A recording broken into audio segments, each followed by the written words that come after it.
The Miami Heat begin their season at home against the Orlando Magic on October 23rd, which is just almost a month away. And if you were fired up for the season to be here, well, type those me's because I'll be in the comment section with you because I'm fired up.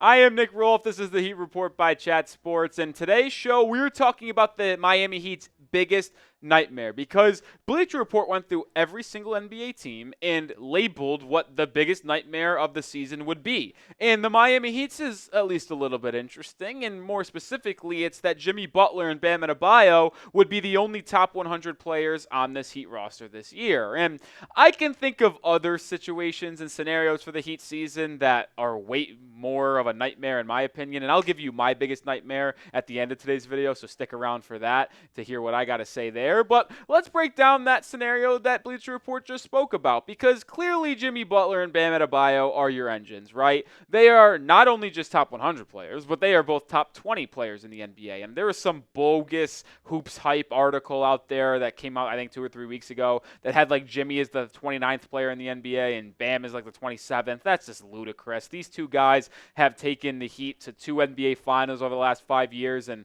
3 Eastern Conference Finals. Like, what are we doing here? They've been one of the best duos, if not the best duo in the East. I know it hasn't resulted in a championship, but more sustained success than almost anyone else. Maybe Jason Tatum and Jaylen Brown, but that's a different discussion for a different day. Either way, those two are the guys that you have to lean on. Those two are the players that lead you. And you will always need to have another set of guys to help get you over the top. That's been the issue, right? We've always talked about it. Get Jimmy help. Get Bam help. That's how it's always been. And the hope has always been that Tyler Herro is going to be that guy. And although he's shown flashes as a rookie in 2019-2020, and then obviously in 21-22 when the Heat were the 1 seed in the Eastern Conference and he won 6th Man of the Year, you were hoping that that's where Tyler Herro takes that leap and becomes a top 40, top 50 player in the NBA, but ultimately he just simply hasn't been able to do that. Now, he has averaged 20 points per game over each of the last 3 seasons, which is what Heat fans have asked him to do, but it's the way he's averaged those 20 points in terms of being inefficient at times, having to take the most shots on the team in the regular season to get to that 20-point threshold, but also not being that superb of an athlete, defender, and playmaker. He's shown flashes of being an elite playmaker, but hasn't been able to do it consistently. And that's where Miami, if they want to get out of the play-in, which they've been in the past 2 seasons, they're going to need some other players to step up, whether it is Tyler Herro, Nikola Jovic, Terry Rozier, Duncan Robinson, or Jaime Jaquez Jr., because I do think Tyler technically already is a top 100 player. You don't win 6th Man of the Year 3 years ago and average 20 points per game over the last 2 seasons without being a top 100 player. I know he's been injured, and I have talked in the past about how he is holding back Miami at some points, but he is a top 100 guy in the NBA. And if he evidently isn't a top 100 guy, like Bleacher Report said is a nightmare scenario, well, that really tells you that you are having a horrific season. Because if Tyler is not a top 100 guy, you're likely really struggling in the regular season, and you're not even coming close to competing in the Eastern Conference. We're going to shift the conversation to some other players on this roster. But first, what is your biggest Heat nightmare? Let me know down in the comment section what you think it's going to be. You might get hit with a YouTube ad break. I know they throw it around this time. Just let it play. Stay tuned throughout the rest of the video. All right, let's go over to Jaime Jaquez Jr. now, because I do want to talk about the second-year player from UCLA, because he might have borderline been a top 100 guy last season, and I think that is really something to be considered here. He was 3rd in Rookie of the Year voting. He was on the first-team All-Rookie team alongside the likes of Victor Wembanyama and Brandon Miller, who beat him out, obviously, in those the Rookie of the Year voting. And I don't know. I think Jaime, someone who averaged 12 points per game last season and was so impactful and clutch down the stretch, like, he can really take that next step and be the next guy up in the Heat's organization and biggest driver of the Heat potentially over exceeding their expectations, which is what obviously Miami's trying to do because the expectations on them this season aren't that high to even begin with. Jaime needs to improve his three-point shooting. He needs to get better as a defender because he's going to be tasked with guarding the best players on the opposing teams, especially with no DeLon Wright and no Caleb Martin this year because they're not going to want to task Jimmy with doing that as he gets closer and closer to 36 years old, just turned 35 last week, by the way. And he's going to need to become a better playmaker because last year Eric Spoelstra did trust him with the ball in his hands sometimes late in games and even sometimes early in games as the engine and initiator of the Heat's half-court offense, and sometimes it didn't go as well as you might have hoped it would. And if Jaime is able to improve his three-point shot, not shoot 32.3% like he did last season, be as good as a defender against the top-tier opponents like a Jason Tatum, a Jaylen Brown, a Damian Lillard, a Chris Middleton type, and he can be a better playmaker, well, then that takes the next step for this Heat team. Because if the Heat have four players, in the top 100 this season, that is a win because you're going to get Bam and Jimmy there. I almost made a random nickname for Bam and Jimmy. I was going to call like Jammy or something like that. Terrible nickname. No jokes anymore. Cullen, the producer of today's show, told me no more jokes are allowed because he gets distracted. So blame him. No more jokes. But either way, Jaime Jaquez Jr. and Tyler Herro can easily be those top 100 guys. And I think Jaime will kind of put himself in that not role, but in that light this season, because I truly do believe he could have a 15-point per game season where he's more efficient from the field, more efficient from three. And if he's that third, fourth option for this Heat team, now we're going to be really talking some business for the Heat team this year that is projected to finish 8th, but hopefully is going to be more closer to that 5th, 4th seed in the Eastern Conference. Continue the conversation here in just a second, but I do got to give some major love to PrizePicks, who's sponsoring today's video, the #1 daily fantasy sports app with more than 5 million active members. It's so easy to play. All you do is pick more or less. Yes, just a click on 2 to 6 player stat projections, and you can turn your sports knowledge into some serious cash because you don't play other people. You just play the numbers. And during the month of September, which we only have 2 weekends left of football in September, you can get an automatic win when you get Caleb Williams, 1 passing yard. That's right. Only 1 yard gets you an automatic win every football weekend in September. 2 more weeks of free W's. Don't miss out on the deal because it's gone when September ends. And I'm not missing out on the deal. I'm going to the football weekend here with more than on Caleb Williams, half a passing yard, and less than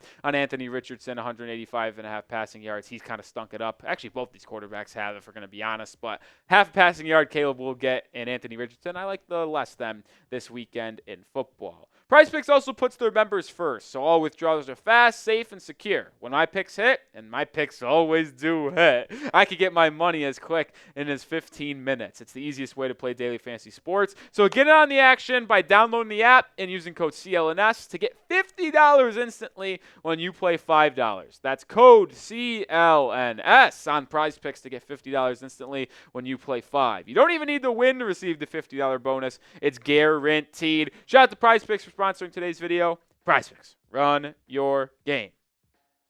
All right, as we continue this conversation, I do think you're going to get those 4 in terms of Jaime, Tyler, Jimmy, and Bam as top 100 guys. And if I kind of alluded to it in the beginning of the video, if that doesn't happen and Bam and Jimmy are truly your only top 100 guys in the NBA, you're probably once again sitting at the 8th seed in the Eastern Conference and likely going to be first-round exit in the playoffs against the Celtics, Knicks, or Sixers. Pick your poison of whoever is the top dog in the Eastern Conference this season. It's likely going to be one of those 3, though. And I just don't know if that would be something that is even fathomable because there is a good amount of players on this roster that are talented.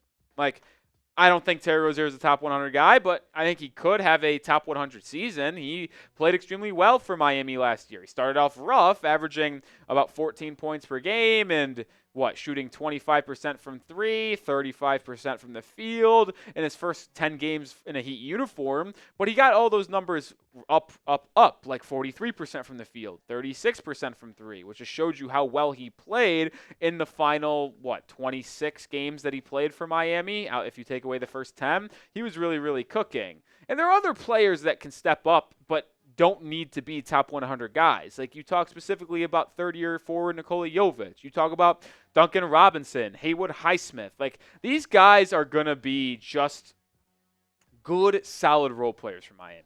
you're not asking them to be top 100 guys. And the guys that you ask to lead your team, I think, are the four that I mentioned earlier: Jimmy, Bam, Tyler, and Jaime. I think those four are the four players that you need to have lead this basketball team if you want to be good. But all you need is Terry, Duncan, Jovic, Kel'el Ware as a rookie, Haywood Highsmith to fill their role. And if they fill their role well, are efficient in their role in terms of defense, in terms of three-point shooting, in terms of distributing and playmaking and everything in between, like, if those guys that I mentioned off the bench can complement your core four of Tyler, Jimmy, Bam, and Jaime, well, that's when you really start to get cooking and you have a chance to be a top team in the Eastern Conference. All right, I'm finally going to give you my biggest nightmare for the Heat season coming up in just a second, but make sure you are subscribed to the channel because, like I said off the top, watch parties are back in a month on October 23rd against the Orlando Magic, but they'll actually be here sooner than that because we are going to be live for preseason games as well. Let's get to 14K for Tyler Herro before the season begins.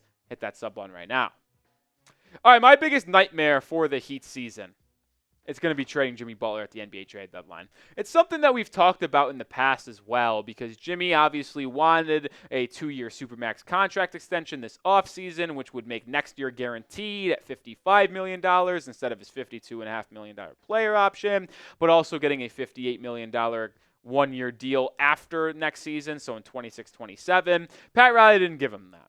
And there is a realistic scenario that Jimmy Butler opts out of his player option next season and either tries to get that 2-year Supermax once again or just out of spite goes somewhere else on a sign-in trade for a different team. And if that is something that Miami recognize is more likely than not, and the Heat are the 8th seed in 500 at the NBA trade deadline early February, then I think there is a realistic scenario that the Heat trade Jimmy Butler. And I think that is the biggest nightmare for the season because if you have to trade Jimmy, that means your relationship with him is cooked. That means your team is about 500, and you have no real future in terms of how you're building this team other than hoping Bam, Jaquez, Jovic, and Kel'el Ware can be the core four for the future and maybe get some help from Tyler Herro and then use those assets you trade Jimmy Butler for to build around them. But I just think if you're talking about the specific nightmare and we look back at this video in what would it be? April, May, and we're saying, well, what went wrong? What was the worst possible outcome for the Miami Heat this season? I think trading this man at the NBA trade deadline would be, no questions, the worst scenario for this team, and that's the nightmare that I really, really hope we don't end up seeing because I want Jimmy to retire as a member of the Miami Heat, and I hope the Heat are competitive this year to where they don't even think about trading Jimmy Butler because they have a good enough record at the NBA trade deadline where maybe they're even out there to try to acquire some NBA talent. All right, that's going to do it for today's episode of the Heat Report. Appreciate everyone watching. If you want more on the Heat, follow me over on Twitter or /X at Nic_Rohloff, talking about them on a weekly basis. And when the season rolls around, we'll have news, rumors, trade updates, highlights on my social media page. So go give me a follow because we are a month away from the season beginning.